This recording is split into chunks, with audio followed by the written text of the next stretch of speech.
When you need to build up your team to handle the growing chaos at work, use Indeed Sponsored Jobs. It gives your job post the boost it needs to be seen and helps reach people with the right skills, certifications, and more. Spend less time searching and more time actually interviewing candidates who check all your boxes. Listeners of this show will get a $75 sponsored job credit at Indeed.com/podcast. That's Indeed.com/podcast. Terms and conditions apply.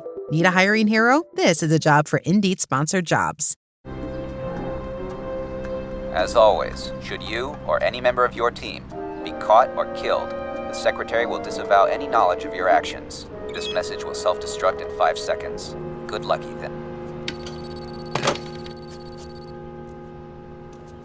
Hello, and welcome to episode 347 of the Filmmakers Podcast. This is a podcast where we talk filmmaking, from indie film to studio films, high-end TV, and everything in between. How to get them made, how to make them, and how to try not to royally F them up. In our very, very humble opinion. Because on today's show, it's a very, very special show. We have the director, the writer, the superstar himself, Christopher McQuarrie. Ladies and gentlemen, he's on this week's Filmmakers Podcast. This isn't a joke. This was Mission Possible. This is one of the most exciting guests we've had. It really is. He's really up there. Some of his credits include... Let's read off his writer credits first. He wrote Public Access, The Usual Suspects, which he won an Oscar for. Rightly so. Indeed. Valkyrie, The Tourist, The Mummy, Jack the Giant Slayer, Edge of Tomorrow, and his directing credits include Way of the Gun, a lot of people's favourite, that one. Jack Reacher, Mission Impossible Rogue Nation, Mission Impossible Fallout, Mission Impossible Dead Reckoning Part 1, and Mission Impossible Dead Reckoning Part 2, which we can't talk about that until 2025. But we're here to talk about Mission Impossible Dead Reckoning Part 1. Did we mention Top Gun Maverick? I feel like we should definitely mention that one. We should, because he also wrote and produced that as well. What a legend this man is. I know. I'm Giles Alderson. He is. And you are? Dom Lenoir. And Dom Lenoir is a writer, director, and a producer. He's made 3 feature films as a director, including Winter Ridge, which won 16 awards and starred Hannah Waddingham. He produced over 10 features now, including, very recently, When the Screaming Starts, I Love My Mum, and The Unreason. And this is Giles Alderson. Oh, hello. Writer, director, and producer, known for Millennium studio movie The Dare. Yes. World of Darkness, Arthur and Merlin Knights of Camelot. His most recent directed film included The Stranger in Our Bed, starring Samantha Bond and Emily Berrington. Wolves of War, a World War II feature film. He also recently produced 3-Day Millionaire, starring Colm Meaney, which got up to number 5 on the Netflix chart recently. Hey! But enough about us. So what do we talk about, Dom Lenoir, with this legend that is Christopher McQuarrie? We talk about story. Woohoo! We talk about making the audience care about action scenes. And we talk about writing story around specific castings. Mission Impossible as a great example. Yeah, we also talk about his past, how he started working on Mission Impossible as well, and his work with Tom Cruise. And we touch on his debut movies, Public Access, Usual Suspects, and Way of the Gun.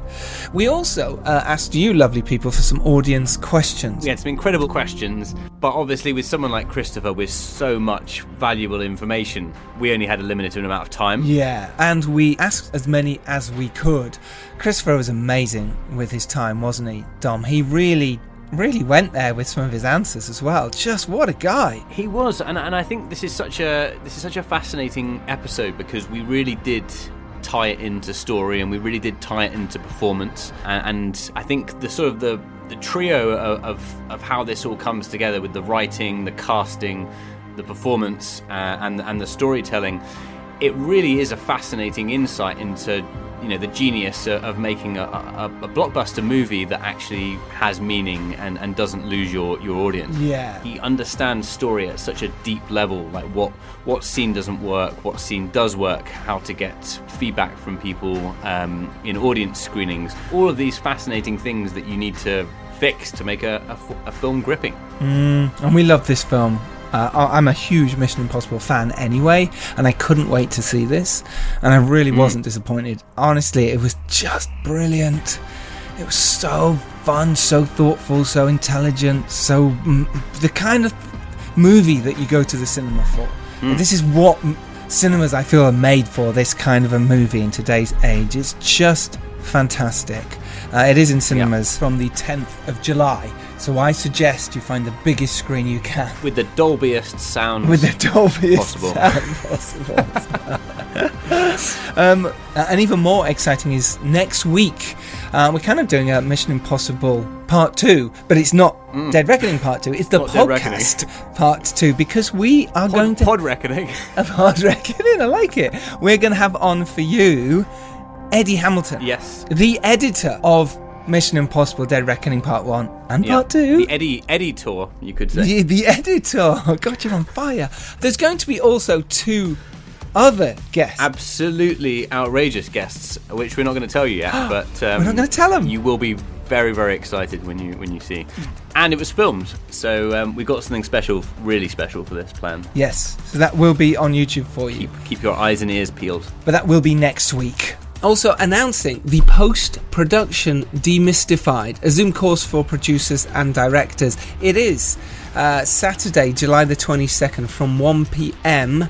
UK time onwards. We have teamed up with the Cutting Room to offer a comprehensive walkthrough of the entire post-production process. More info to that is in the show notes. So thank you so much for listening. I hope you get from this as much as we did. What an absolute delight to talk to Christopher. Honestly, I felt like I was in the presence of genius with him. It was just incredible, wasn't it? I was like, yes, you know exactly what you're talking about on the film set. So knowledgeable. Yeah, everything that goes into that man's brain just is pure story, and you will learn so much from that. I think that's the real takeaway for me. Totally agree. Let's get to it then, ladies and gentlemen. This is, I love saying this is the director of Mission Impossible Dead Reckoning Part 1, Christopher McQuarrie.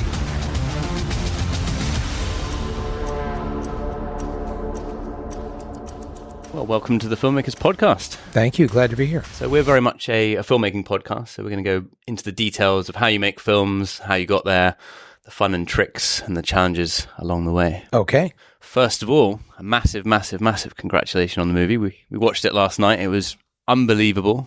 Thank you. I have no perspective, so I'm just relieved to hear that. Because we literally were blown away, weren't we? Sitting there in the cinema going, wow. I'm a big fan anyway of the series. Always loved them and I always look forward to them like James Bond. I've always been like, I can't wait for the next mission. Your last movie was fantastic. And then going to this one, we were like, okay, what's going to happen now? What are we going to see from these characters?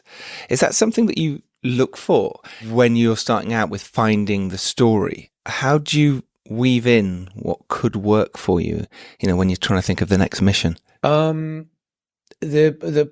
biggest thing is always character, the character journey. I will always hear Tom going all the way back to the first time I worked on Mission was Ghost Protocol. Mm-hmm.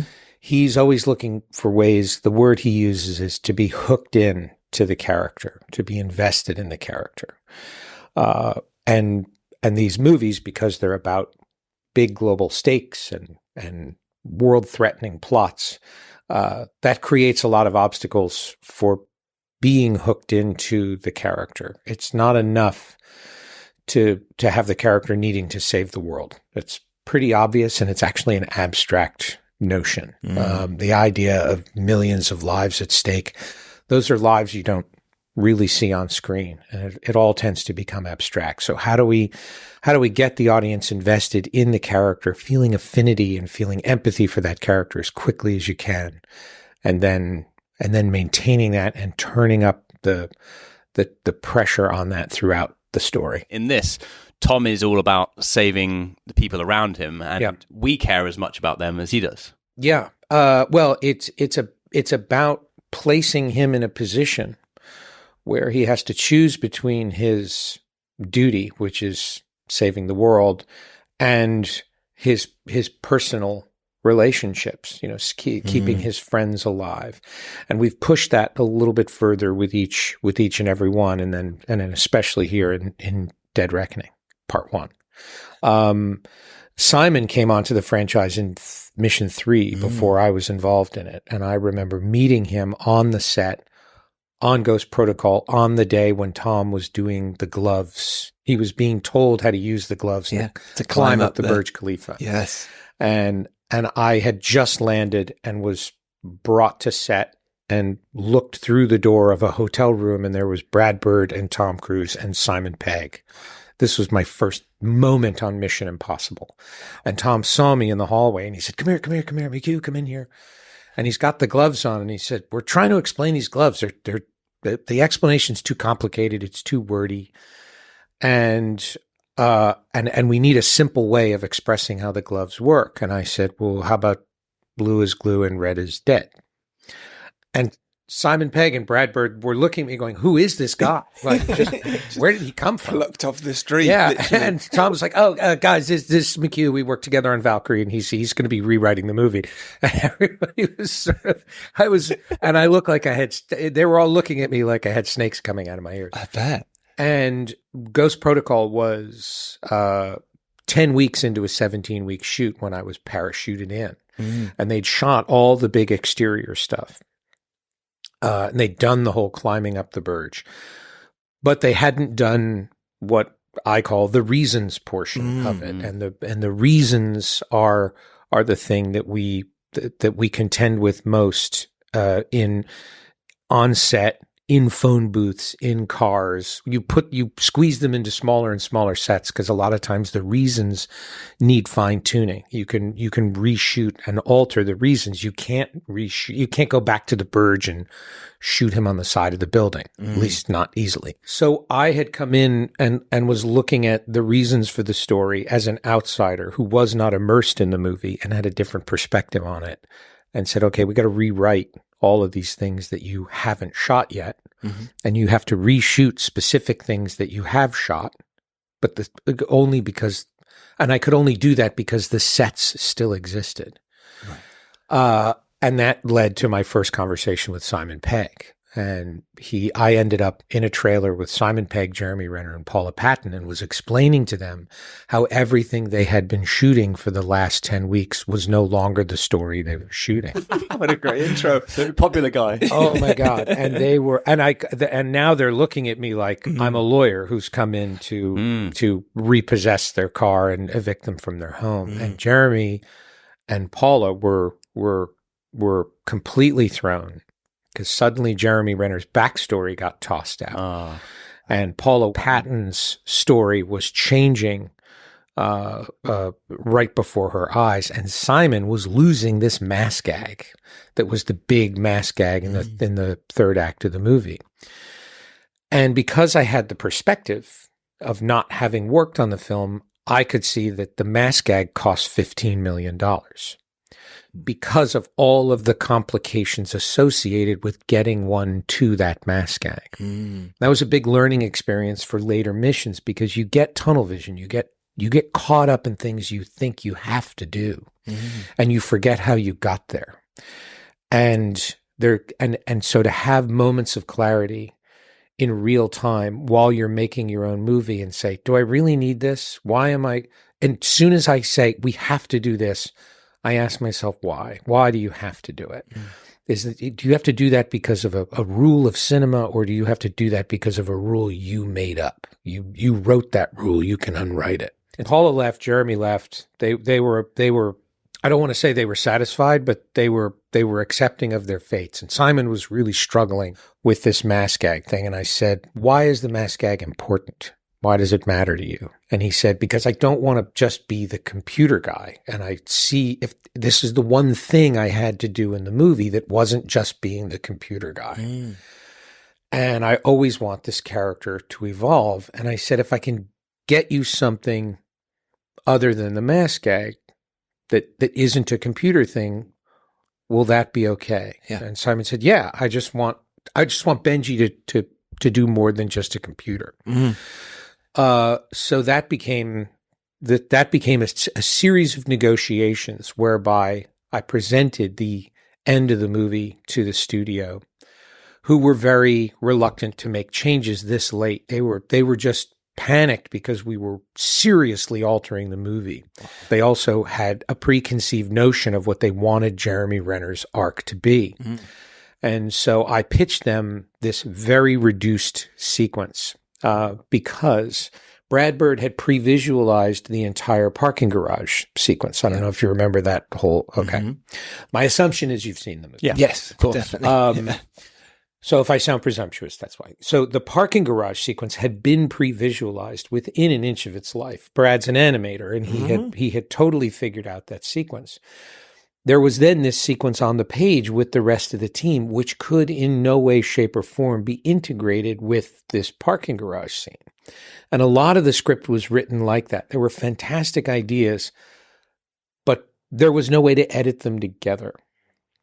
There was no way to interlace them. The upstairs-downstairs sequence was the same way. There was a great scene upstairs and a great scene downstairs, but you couldn't actually realistically intercut them.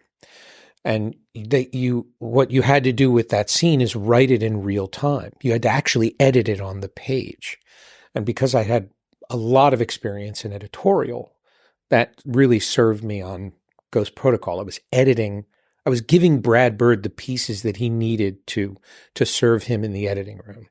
And everything was being done with Brad's understanding. I would walk up to Brad and say, here's what we're doing. So the parking garage sequence, when I went and looked at the previs, which thankfully was very much like it was in the finished film, I could see places where I could cut away for short periods of time. When Tom and the villain are running up a staircase, you could cut away for 30 seconds. When they were fighting, you could cut away for 5 or 10 seconds. And everything that you see Paula and Jeremy and Simon doing in the third act of the movie is written in those segments where for the amount of time you could cut away. It was all written within the limitations of how long can I actually leave before when I cut back to the garage, I'd been gone too long. And that, of course, meant that this big giant sequence that was way too expensive anyway, and there were budget problems and they were looking for ways to cut costs, it could be dramatically reduced, not at the expense of the movie, but actually in service of the movie. Wow. And I pitched this idea, and the studio was naturally excited about the idea because it was saving a lot of money. And once I got them on board with the idea, and in the pitch that I gave them, Jeremy Renner kills the other villain, the number 2 guy, with whom he is fighting throughout that sequence. And the studio loved it. They were very excited. And I got to the end of it, and I said, there's one more idea which I think takes it a step beyond. And that is this idea that Benji actually kills the villain and saves Jeremy. And of course, there was immediate resistance to that idea. But and that's why I didn't pitch it right away. I saved the idea that I knew they would reject. I got them over the finish line with the rest of the sequence, and then said, okay, but here's why. And I knew there was one person in the room who loved father-son stories. And rather than try to convince the whole room, I did a 12 Angry Men. I focused on this one person and pitched this as a father-son story. It was about how Simon's character goes from being this guy from behind the curtain and comes out and becomes this agent and saves this. I pitched all the brotherhood and friendship of it. And it convinced, I knew it would convince this one person because it was their kind of movie, and they just one by one kind of talked each other into it. That's the diplomacy part of writing, and as opposed to what I used to do, which was the bull in a china shop, passionately arguing for what I believed it had to be. That's an example of how these things evolve. And now we write the movies that way. We give ourselves the out, and we're constantly questioning it. And now Tom will come to me with a big idea, or sometimes a small idea. Come to me with a small idea happening in the midst of a big sequence. And because I think of things in terms of the rules you're creating for yourself and the rules that you cannot uncreate, I will come to Tom and say, this moment costs this much money. And it takes this many days, and it's this much resource. How much do you want this moment? And we will evaluate that and say, yeah, that's actually worth it. That's actually, in terms of what the audience is getting from it, that's a big value. It's a big moment, and it's a big feeling. It's worth the investment. And sometimes we'll look at it and just say, God, that's a lot for a little. And is there another way we can get that same feeling but reduce those? So when you're looking at Dead Reckoning, you're looking at the cost versus feeling ratio being constantly thrown I out. think that's one of the things where you succeed, and I think a lot of filmmakers don't. And I think that was one of the reasons I love Top Gun so much as well, is which you're involved in. It doesn't matter how much action you have. If you don't care about the characters, you could have a 15, 20, 30-minute sequence and the audience just switches off. Whereas if you have a 5-minute action sequence and you've built up these characters to really love them, then they become incredible. You actually become numb. You become exhausted. And there's a school of filmmaking that is entirely in pursuit of one emotion, and that emotion is awe. And awe is amazing for that long. Awe is amazing for big establishing shots. Awe is amazing for emotional catharses, like a specific moment. But when everything's awesome, nothing is awesome. At least to me. There are fans of nonstop awesome. Sure. And they've been educated. They've learned that that's mom's home cooking.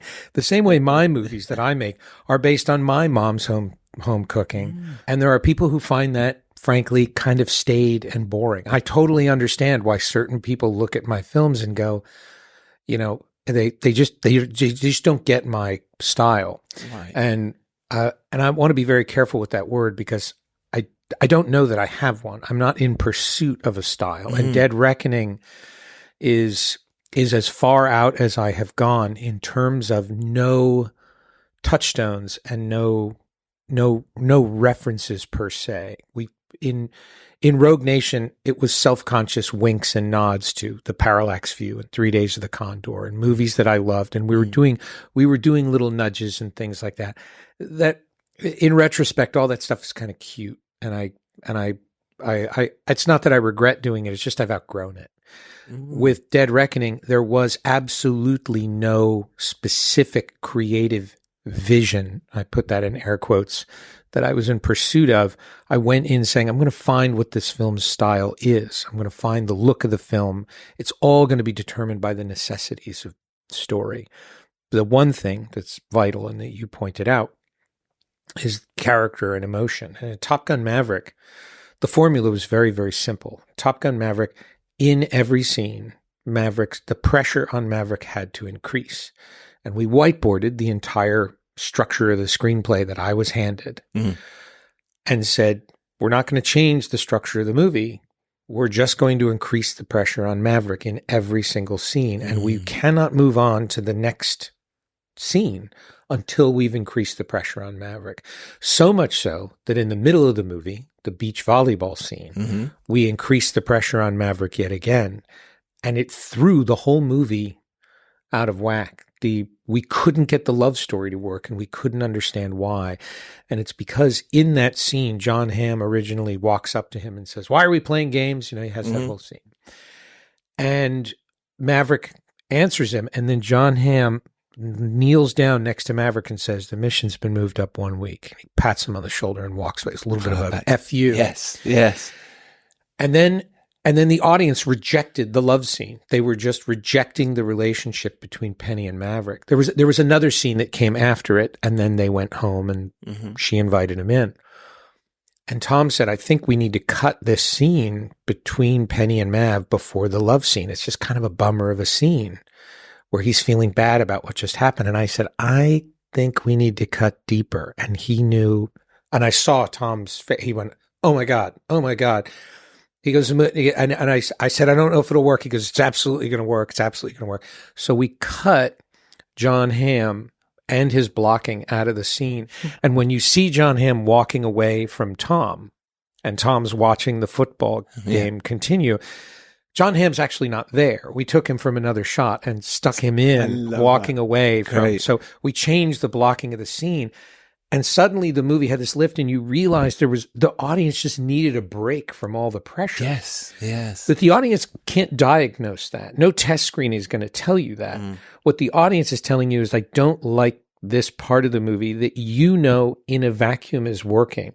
Why isn't it working with everything else? That's where the testing process for us is really critical. It's not for the audience to tell us how to make the movie. It's for the audience telling us, this is where the movie's not working for me. Every note, even the worst note I've ever received, the subtext of it is, help me like your movie. It's not the solutions I'm looking for. It's the diagnosis. And what Tom and I talk about all the time is a pain in your arm can be an indication of a heart attack. Yeah. Amputating the arm will not solve the heart attack. No, totally. And the note is usually a literal one. The audience doesn't like the love scene. The solution is cut the love scene. And Tom and I are looking at going, no, why don't they like it? And what are the things leading up to the love scene that make it a problem? Where does this come from, as in this, you understanding a lot of this stuff? When you first wrote Public Access, and then you wrote so many other things before Usual Suspects, but this actual knowledge of understanding what people want and saying, let's go for story, where do you think it comes from? Well, I do not mean this to insult anybody involved in the production. I find Public Access to be an objectively terrible movie. And it was a movie that was made, oddly enough, much in the way I would make movies later on. We were scrambling to make a movie. We were given the opportunity to make a film.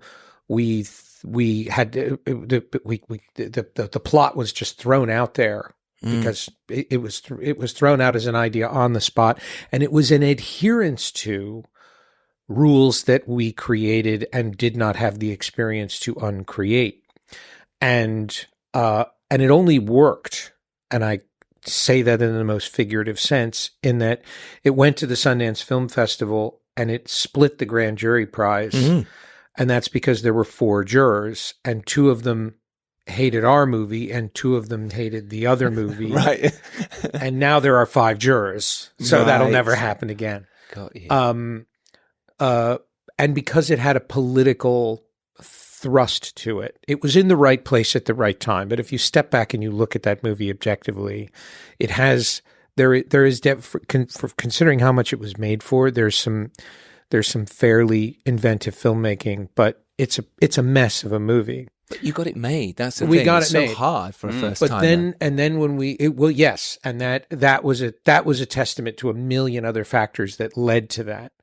But then with Usual Suspects it came to light in a very different way. With Public Access, everything was in motion when I came on board.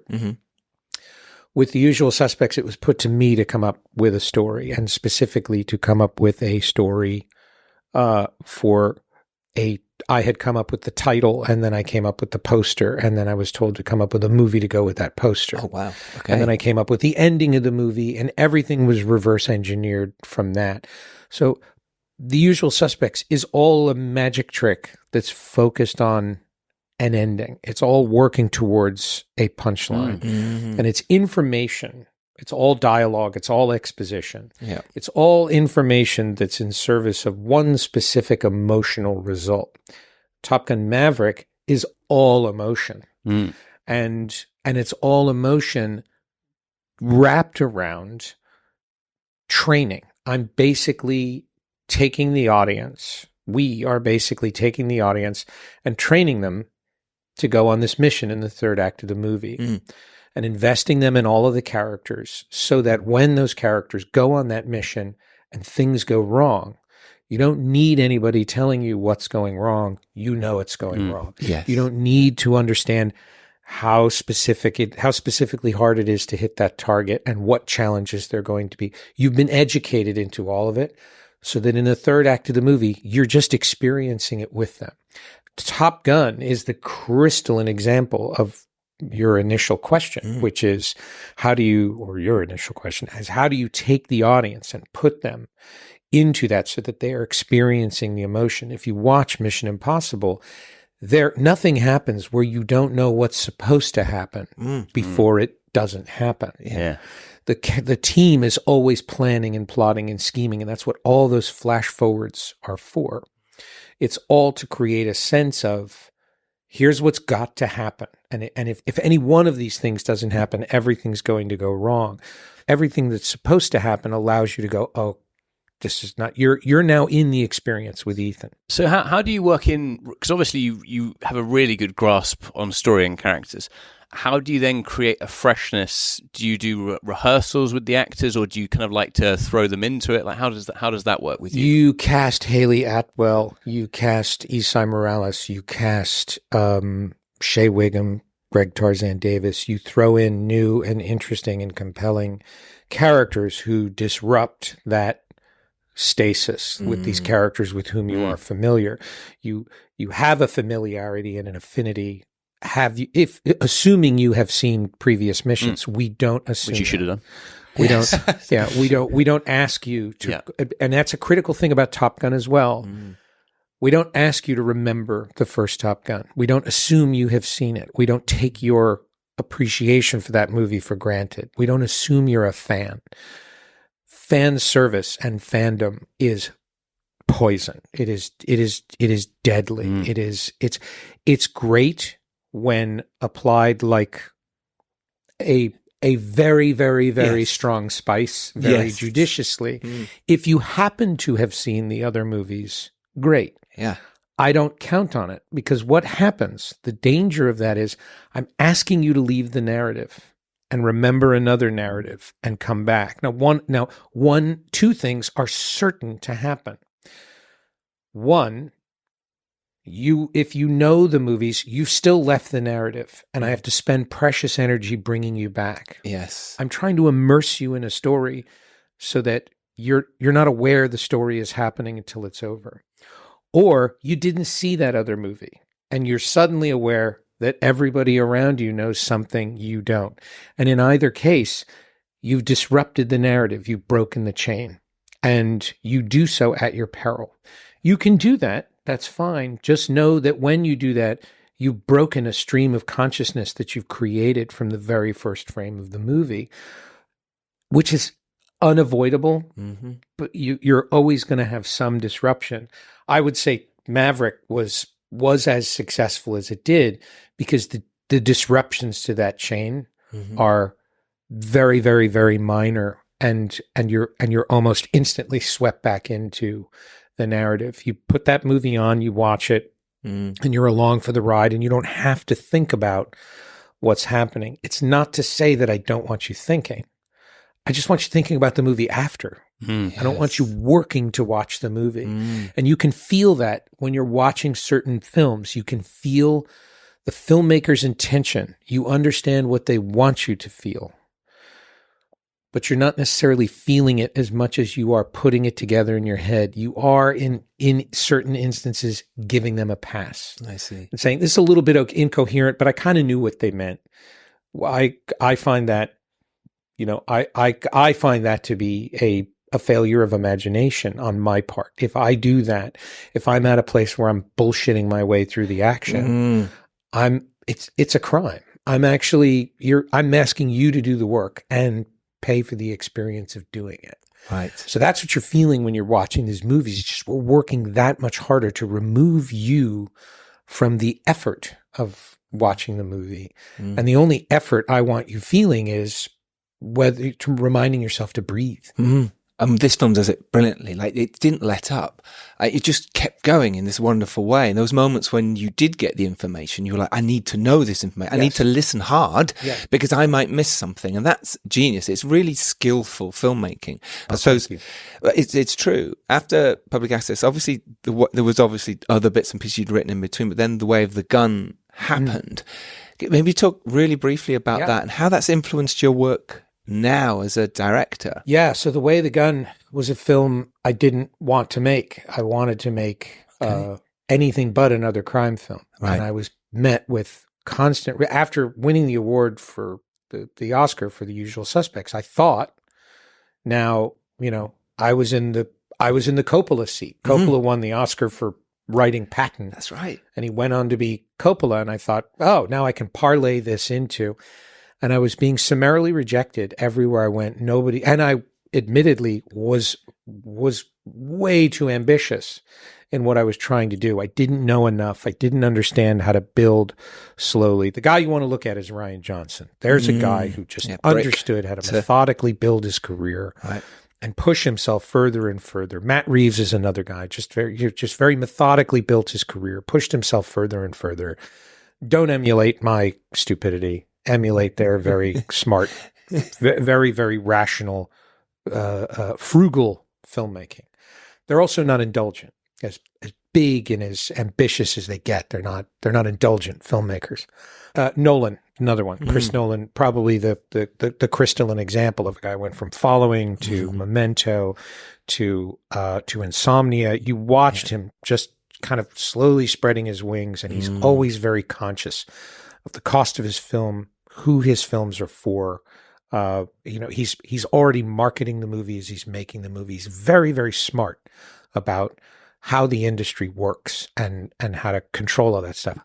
I did not spend the first 20 years of my career doing those things. And that's why the second half of my career is the way that it is. And The Way of the Gun was an opportunity to make a movie that I didn't want to make. And I made it with both middle fingers extended. I made a film that was an attack on what I thought were the tropes of that genre. It ends up being a movie that is compared to Tarantino, while all I was doing was trying to tear down what that had become. And it also was a very deliberately opaque movie. I wanted to make a movie for smart people who like dissecting movies the way that I did. And I made a movie that forced you to have to do that. And you see in the reaction the hostility that came not just at the movie, but at me personally. That when you bring people into a world and then ask them to do that much work, they reject the movie, and they actually feel a contempt for the movie as they did for that film. It's not to say that you can't be ambiguous. The more ambiguous you are, the more work you're asking the audience to do, the more work you ask them to do, the more frustrated they become with the film. And there is a level of frustration wherein they will attack. So how do you find that balance? I mean, looking at those kind of examples, like The Usual Suspects, or any film where you're revealing nuggets of information, you've got to sort of be on side with the detective. Like, how do you find that balance of them keeping the audience not knowing what's going to happen, but also avoiding what you're talking about with the shortfall? When I came to working with Tom, he really crystallized it. He said confusion leads to boredom, and boredom leads to frustration. And he just sees it. For him, it's all a mathematical formula that is in no way, shape, or form formulaic. For him, it's all emotional. So Tom's notes on a scene, he might not have the solution. I'm not connected to this character. And I'll write a scene that solves all the problems logically. And Tom will read it and be like, there's something about it. I'm rejecting the character. And it forces, but now when he gives me a filter to reevaluate the scene, he'll give me a note. If you give me a note, if you watch the movie and said, if you watch Dead Reckoning and say, I just read someone's comment on the film about how the dialogue, they had a note about the dialogue. It was a very critical note about the dialogue. I'm going to watch the film again tonight with the crew, and I'm going to watch it through that filter. Okay. I'm going to say, why did the person interpret the film that way? I'm not going to walk away from it going, hey, I got really good reviews on Dead Reckoning, moving on. I look at all the criticisms of that movie and don't take them personally. I reevaluate the movie that way to say, okay, why are they looking at it that way? Is it something I can fix? Is it something I need to fix? Is it just their taste versus my taste? Or, I see their point there. That's all Tom and I do. We are as critical of our own work as anyone on earth could be. The first thing he says to me every time we finish a movie and the credits roll, he turns to me and says, "We can do better." Mm-hmm. And when we look at, I was misquoted about, "We're going to kill Top Gun." That's not what I'm saying. We look at it and go, "We've got to crush Top Gun. Like we got to beat those guys." I'm not out to beat John Wick and James Bond and Fast and Furious. I love those movies. I love those filmmakers. Yeah. I want to see those filmmakers win. And I don't do what they do and they don't do what I do. I can't have 20-minute extended gunfights in Mission Impossible. I can't make an R-rated Mission Impossible. And so I look at that and I was like, that's great. And that's always there for me to enjoy. I'm looking at our own movies and saying, how could we have done this better? How could we make this that much more immersive, that much more engaging? And I apply that to a Top Gun Maverick. I would now apply that to a Valkyrie, which I didn't and couldn't in my capacity. So it doesn't really matter if Tom and I were making Mission Impossible or Top Gun Maverick or some version of Seven. Mm-hmm. We would still apply it the same way. But which, by the way, that's a film he and I study constantly. We're looking at that film because Seven is a bleak, dark, gnarly movie that's imminently rewatchable. Mm-hmm. There's nothing punishing about Seven, right down to what's in the box. It's because it works within the internal justice of that movie. Chinatown, it's a really black ending, but it works within the internal justice of that movie. This is not to say all movies need to make you feel as good as Top Gun Maverick. They need to be satisfying. They need to be satisfying within the world that you created, and they need to be proportionate to the audience for that kind of movie. Seven's not for everybody. When your budget gets above a certain limit, it damn well better be. That's something Cameron understands. Cameron's making these big, giant Avatar movies. He's like, everybody on the planet's got to like this movie for this movie to be viable. Yes. And that's how I hope that makes sense. That's kind of how we're evaluating it. Yeah, you mentioned there about people feeling satisfied. How do you then rewrite constantly and retweak stuff and go, okay, that, like you said, you and Tom discuss it constantly, but what I'm seeing when you get stuck, what happens when you go, I've just hit a brick wall with this scene? That's why you rewrite constantly, because you're looking at it and going, okay, I did this and I did that, but the reasons for it happening aren't satisfying. And when we get stuck, invariably, we get stuck because of plot. Mm-hmm. And no one doesn't get stuck. No one doesn't, with the pressure of production and budget and schedule, and we do it all the time. And there are moments when Tom and I will look at each other and go, we've made a lot of movies. How could we have been this dumb? Like, how could we have made that mistake? And we've made this mistake before. How did we make it again? You're in the midst of all the pressure and everything that's going on. You convince yourself that certain things are having an effect that they're not. We're better at it now than we were. And we're constantly stepping back from things and looking at it and saying, forget what I wanted the audience to feel. What did I actually communicate? What does this frame actually say? Where is the eye actually going? And I've learned to look at things with wide angle vision. And I've learned to look at things with not a critical eye, but as close to an objective eye as I can get. And as a result, and that's another reason why test audiences don't scare me. I sit behind the focus group and I listen to them roast my movie. Wow. There's no emotional pain to that anymore. There is that, well, that's the effect I created. That's what I might not agree with you. I might decide that's not worth fixing, but at least I know going in and I'm not surprised. So there are going to be criticisms for this movie. They're not going to surprise me. What were some of the challenges in that department, maybe with plot or the story not working or scenes not working in Dead Reckoning, that you really had to sort of work maybe with the actors as you went along? Ilsa's motive throughout the movie, and there was a different scene originally. We reshot her whole scene where she explains her piece of the plot. Yes. Simply because our rule was don't give Ilsa plot. It was like plot is like this, it's mundane and it's really, really, it's just very, very hard. And we like the emotion between those characters.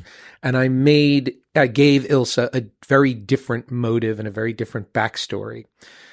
And the audience, quite rightly, sensed it. They rejected. It was too convenient. It was a coincidence. Right. And so our adherence to a rule led to a scene which the audience rejected and quite literally was our collaborator in that going, I don't buy that. I don't buy it. Their spidey sense was tingling and they were like, it's too convenient. So there we were in doing what we believed was in service of the character. But it wasn't in service of the story, and story is king. Always. Always.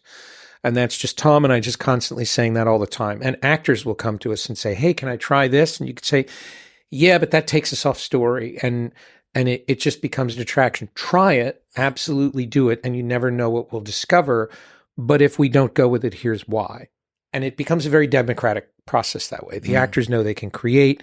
They don't get a pride of authorship. There is no ego. And if 1 out of 10 things make it in the movie, it's like, you invented that. Palm Clementif doing a little heart on the glass. Oh, yeah. Right. That's Palm. Right. And Vanessa Kirby covering the phone when she's entering the code. That's Vanessa. And Henry Cerny rewrites every single line of dialogue just by adding words that are totally appropriate to the character. He added the word willingly to a sentence. Not one of our allies has willingly whispered one word of it to us. When you add the word willingly, you imply in that sentence, we're spying on everybody. Yes, yes. And so of course you're like, well, that not only is that perfect, it's good writing that makes me look good. Yes. It's on story. But then he does little things like designator, base note, lowercase, all one word. That's Henry. Right. He just added that to the scene. And because he's having a one-sided conversation, he could do that. Yeah. Those were all things that add flourishes and add character, and it adds texture that we love. There are other things where a deeper relationship between two characters, you're suddenly starting to think about things other than where we want the story to go. And we pair them back. Vanessa Kirby in the train sequence has left an entire movie in the editing room of just I can imagine the absurd number of options that she gave us that were so amazing. There was such phenomenal performance, but you found yourself getting frustrated by the movie because it was taking away from the ticking clock, and you were getting less and less invested in the character. Yes. In that scene. Yes. You know the character I'm talking about. Yes. So so we're always kind of playing what I call clutch and gas. It's if you've ever driven a manual car, most of the people I'm talking to haven't and never will. It's like a manual in England. Yes, you like a manual. You're letting yeah. off the clutch as you're pushing down on the gas and vice versa.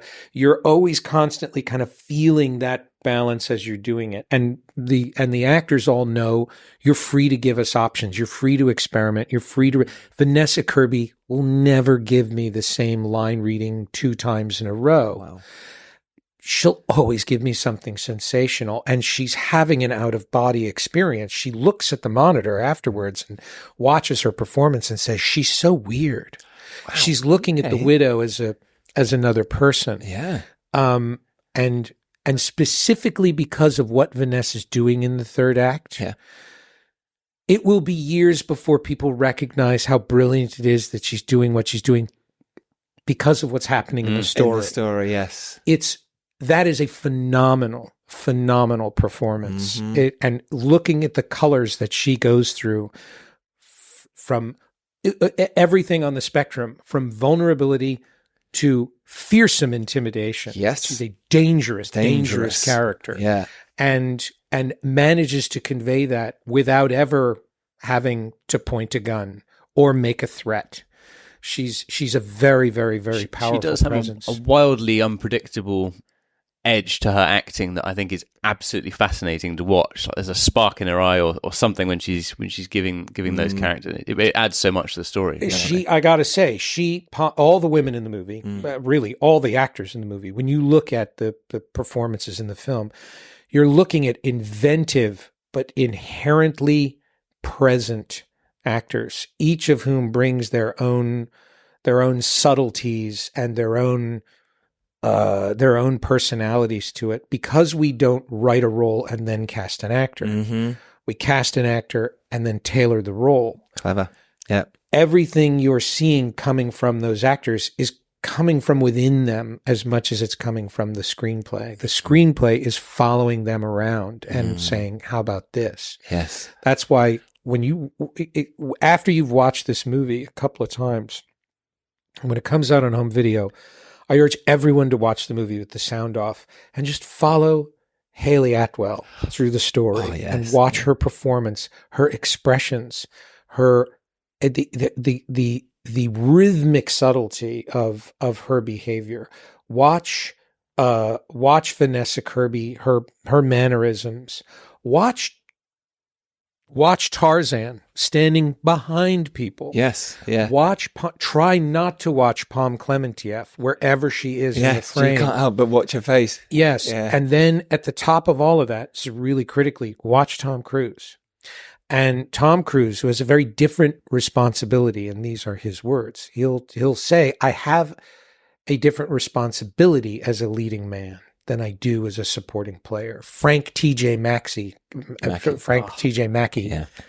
performance. Has amazing performance. He has different responsibilities. He's not a leading man. He's not carrying the role.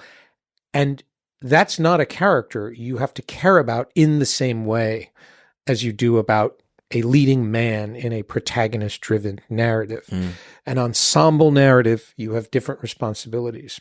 And so for Tom, he looks at Frank T.J. Mackey as it's a performance of which he's very proud. He looks at it and he was like, that's not a challenging performance. Like, that's not a high wire act. That to him is kind of just like, he's letting it rip. Collateral. He's just like, letting it rip. I'm the bad guy. Yeah. I could just be a bastard. And we tried to bring that into Fallout. Right. The whole idea was that he was going to be playing John Lark. He was going to be going undercover. Fallout was going to be Ethan Hunt's deep cover, where he had to be this other guy. And it was all to allow him to be a bastard. And here's how quickly it goes off the rails. He had his first scene with Vanessa Kirby, and they're on the Seine River in Paris. And Vanessa's character was written as something completely different, very flighty, kind of frivolous, fun character, very broad. And while we were doing it, now imagine Tom, I'm shooting over Tom's shoulder, and I stand next to the camera. I'm very, very inside. That's why COVID was very frustrating. Yes. You couldn't be in the action. Pom's scene with Tom at the end of the movie, I had to direct over Zoom because I'd been contact traced. Damn. So you got to imagine, like, it's like trying to, as I describe it, it's like trying to repair a pocket watch wearing boxing gloves. Wow. It's very, very, very frustrating, slow process. Carrie Elwes and Isai Morales, their whole scene, I directed over Zoom. I wasn't there physically on set. That's amazing. And it's and as frustrating as that was, when it was over, I then realized, I can direct 2 movies at a time because I can put second unit on Zoom or Splinter unit, shooting all my inserts. I had them on Zoom while I was standing next to the monitor. Once you learn to do it, it became another tool. But while learning it, it was like learning to walk again. Yeah. So where it goes off the rails. So Vanessa Kirby, we're shooting her character, and none of what was written on the page in a preconceived notion of who this character was at all interesting. It was coming at the expense of Vanessa. She was a flighty, frivolous character, but you could see this actor had such innate power. And danger. Yeah. So Tom and I kept reaching for the danger of this character. The threat was in the plot. And we realized the threat is much more interesting when it's the character. And you watched as Vanessa settled in. And when she's saying, I want her, Lark, and you're going to bring her to me, you see her become this very intimidating character. Well, Vanessa was, her first day on mission, was prepared for the script and was suddenly turning into this other character, which is very destabilizing for a lot of actors. And we just kept saying, it's okay, just go with it, just go with it. We shot her entire side of the scene. Family, what can you do? And there's all this emotion and pathos, and there's a whole new reality of this character that didn't exist. And we came time to turn around. I looked at Tom and I said, well, this character's not going to take any shit from you. Mm-hmm. You can't be the guy that normally is. That's on the page. Yes. And Tom Cruise said, you're right, and threw it out. And in so doing, threw out the whole central concept of the movie, because what Vanessa was giving us was far more compelling than a contrivance of Tom playing undercover Ethan Hunt. And it is so compelling. Yes. And that is the pivot. That's the crystalline example of the pivot that we do 10 times a day. Tom's whole relationship with Haley, we were constantly on pivot. We were trying to find the dynamic between these two characters that was different from the dynamic with all the other women that are in the movie, and a dynamic that served Haley's it. And Haley has it. And we've been looking at Haley for 10 years. Yeah, I saw her in a play, right? Yeah, I saw her in the Pride. And I had seen her in other things, and I'd had an eye on Haley, but it was when I saw her in this play that I realized, oh my God, they've just been sticking her in period gowns and kind of relying on her phenomenal cheekbones. And there is this whole other depth to this character. Yeah. And I found her enormously appealing as Agent Carter. Yes. When they were finally putting her they were giving her her own legs on which to stand. But then I saw this play and realized, oh my God, there's infinite depth to this character. Yes. And you see it in little moments when she comes up to Tom on the train. Yeah. In that and says, "Are you okay?" In that moment, and he says, "Are you okay?" And she just has that the wonderfulness of her. Then, yeah, absolutely. That is a snippet of 30 seconds that Haley gave, where we didn't know what Tom said to her at that point. Right. Okay. All I said was, go up to him and say, and just give me what you're feeling, having just been through this experience. Summarized in one word, which I won't tell you, because when she did it, her motivations on the train were entirely different than what you saw in the movie. We changed the whole scene. Yes. It was a different scene. So Haley was giving me a completely different performance, none of which matters. It's the emotions in the moment. Yeah. And so she didn't even know what Tom was saying, nor did I.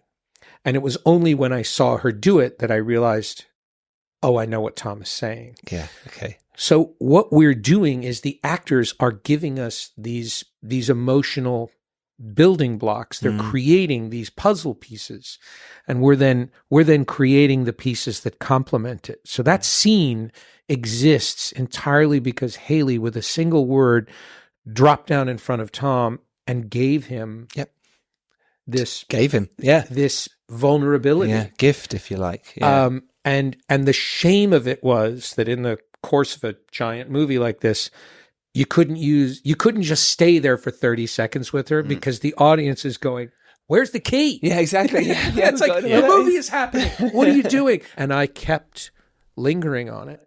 I kept trying, I cut it second by second, wanting to, frankly, indulge. I wanted, the performance was so good and the performance was so affecting but what was interesting was that if you stayed in it too long, you became frustrated because now you started to feel the character making it more about herself than her purpose. Yes. And when I cut it down to that, you actually felt more for her. Yes, you did.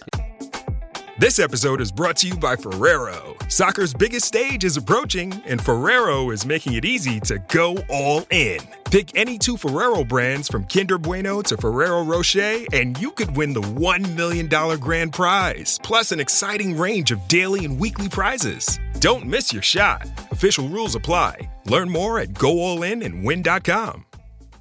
And I suppose it's very much a balance, and we talked about sort of push-pull as well, because you've got the sort of the complete enigmaticness of Vanessa Kirby or Rebecca Ferguson. You've got these like really larger-than-life characters, but you also do need the nuances, and Hayley Atwell's character, it is very soft, but there's a hell of a lot going on there. Mm-hmm. Do you find that you have to kind of balance those in the edit to make sure there's the right amounts of that kind of softer energy and the more intense sort of moments between the characters? Some of it's in the edit, and when you have actors like Vanessa and Haley, they give you such an embarrassment of riches in terms of options. It's quite literally like turning it up and down. It's like mixing music. You just need a little more horns and a little less. And Tom is the same way. Tom will just give you option after option after option. And the actors have all Ving Rhames is amazing. Ving Rhames is just like, give me the line, I'll give it to you 5 times, and he just go bang bang bang bang bang. and so there's a cold reading and a warm reading and a funny reading and a dark reading. And it's not to say we don't do the scenes at a run. We just then understand, it's all in pursuit of affinity. It's all in pursuit of a dynamic. The scene with the guys together in the airport lounge, we shot that scene twice. Well, first, we were really rushed when we shot it. The set didn't look right. The lighting didn't look right, but the dynamic wasn't right. When Tom is walking through the airport, well, he's at this big giant airport in Abu Dhabi that we shot a year before. Right. Yeah. That I knew I couldn't go back and get. Mm-hmm. But I needed a team scene. I needed to feel the friendship before the action could happen. Right. So I just said to Tom, just walk through the airport and say adverb. And Tom just goes, probably, definitely, permanently, maybe, knowing that I'll now have the pieces to write a scene between Luther and Benji in which Tom is participating. That's so clever. I love it. What Tom is giving us, his dialogue is a complete generality. Yes. His performance is the specificity. Yeah. So Tom walking through there, and you just see him, his only direction was, love these 2 guys. Like, these are my friends. They're your friends. And you just enjoy the moment you're having with these friends before everything goes wrong. The emotions matter more than the specificity of plot, which is completely malleable and completely fungible, knowing that if I know where I'm cutting to is, Benji in the car during the 3rd act of the movie. Mm-hmm. We knew that wasn't shot in Norway. We shot that in Yorkshire, right? We shot it on a test track in England. Amazing. And we had a circuit. It was like a mile-long circuit. Mm-hmm. And I'm laying down in the back seat, and Simon Pegg and I are just saying, okay, try this line and try that line. And we have the script. We have all the other things we've shot. Mm-hmm. And when something seemed funny, we moved on to the next thing. I love it. Look, you're brilliant with actors. It's very obvious. Well, I have brilliant actors. That really helps. They're not bad. Really helps. They're not a bad bunch. I think it's one of the best cast actually movies out there. Like, it has some of the absolute it's a top. Murderer's Row. When I saw the picture of all of them in front of the Spanish Steps, I was like, that's a damn good lineup. Cast. It's a great cast. So because of that, we've got some questions from Orenton. The first one is about actors, but because we're limited for time, let's see if you can answer these in less than 20 seconds. Nice. Always a challenge. That's a challenge. Okay, here we go. This is from Nina Christopherson, basing on the actors. What's an absolute no for you when actors come to read for a role? Don't try to be anything but yourself. Don't try to be interesting. It's just, there's nothing less interesting than actors trying to be interesting. That's a good one. And that was under yourself. 20 seconds. The most unique thing you can be is yourself. Love that. Okay. Dr. Addy asks, what leads to the choice for the scores in the MI films? For instance, Fallout was darker, and yet sometimes it's lighter and you're playing with it constantly. Some of it is informed by being different than the previous movie. In the case of something like Fallout, it was trying to go a very different approach from all the orchestral stuff I had done previously. Interestingly, Dead Reckoning is me pushing Lorne Balfe to be more orchestral, which is not his go-to. Yes. Lorne likes synth and he likes it. And I pushed him very hard in the direction of orchestral and specifically strings, which is not my comfort. I like brass and big, like gutsy music. And how do we find the emotion in strings? Sam Bradford asks, is there anything Tom won't do? Has Chris ever penned an idea and Cruise put his hand up to question it?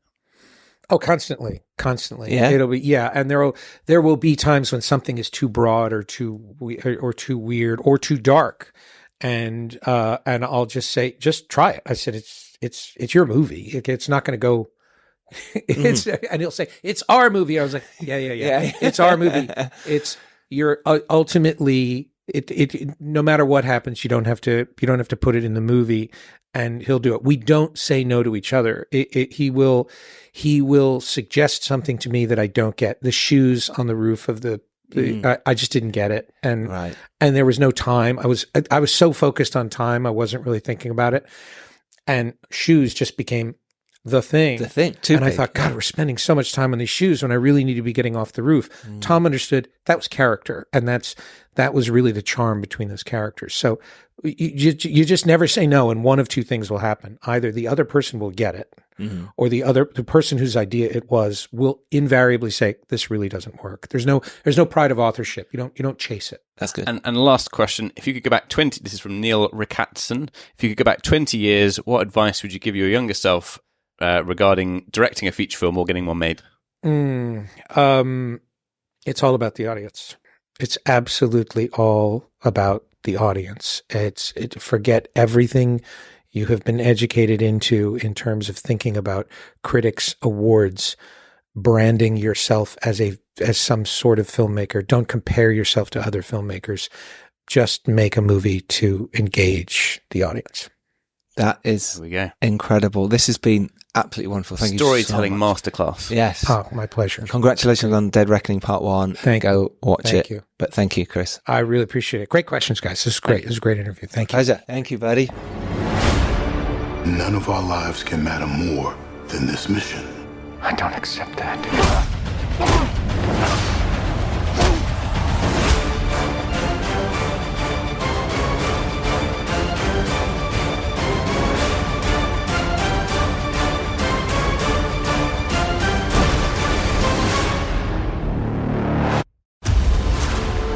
So there we have it. Oh my gosh, that was Christopher McQuarrie. Chris. I don't know what to call him. McHugh. I should call him McHugh. I feel like I'm his friend now. What a guy. I love that. I mean, I hope you got so much out of that.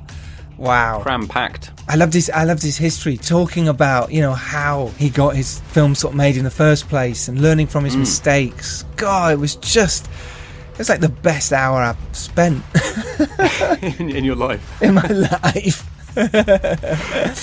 Yeah, and it was also very exciting to cover Top Gun, which is definitely one of our absolute favourites from last year. Pretty good effort. Now, Mission Impossible: Dead Reckoning Part 1 is out in cinemas from the 10th of July. Like I said at the start, do go watch this in the cinema as soon as you can. It's just amazing. It'll blow you away. I loved it. But go out there, right? And make your films. This is what this podcast is about, is to try and help you do that. And if Christopher hasn't inspired you in any way, then you shouldn't be in this business. Nothing's going to inspire you. So go out there, make your films, and if you're lucky enough to rise up and do well, just as Christopher McQuarrie has done, then it is your duty to send the train crashing off the bridge again on the way back down. There you go. I really hope that train is okay, though, because other people need to use it. So that's the metaphor behind it. Yeah, you'll get that reference when you see the film as well. Yes. Yeah. If you watched the film already, then hopefully you got that reference. And if not, just take a helicopter. They just send it back down because I need a lift. Need to get out of this loop we're in of elevator madness. Right, okay, take care everyone. We'll see you next Tuesday for a very special Eddie Hamilton Mission Impossible Dead Reckoning Part 1 chat. Plus secret guests. Secret guests. I mean, it's not secret to them. They know. They know. I hope they do. I mean, we know. We know. We filmed it. We're with them.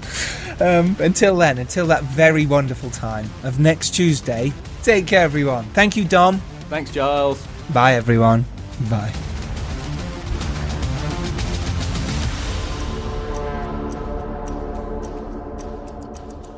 Should I drum us out? Yeah, drum us out. Go on.